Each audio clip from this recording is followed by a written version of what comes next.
Nasaan ba yung boss nyo?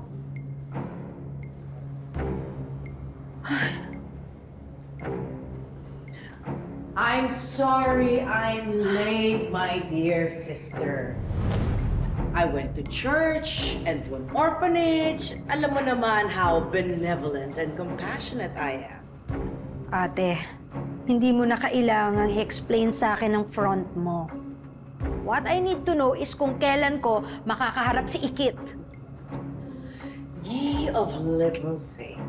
May surprise pa naman ako para sa'yo. Sino yan?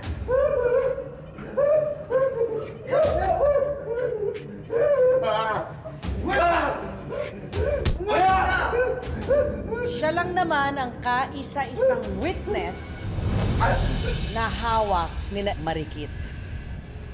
Madam, hindi po ako magsasalita. Wala po kayo maririnig sa akin. Bawa po kayo. Madam! Tumahimik ka! Madam! Madam!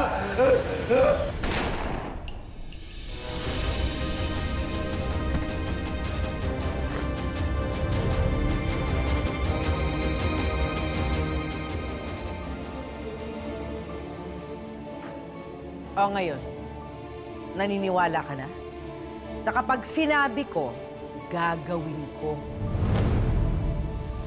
Now get some rest, my dear sister. Because tomorrow, it's going to be Marikit's turn. Basta dalhin niyo sa akin ng buong buo si Ikit. Dahil ako ang tatapos sa kanya.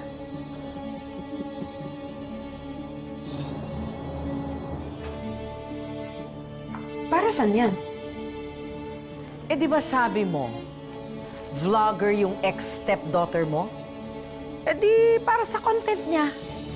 Para naman ma-excite ang viewers niya.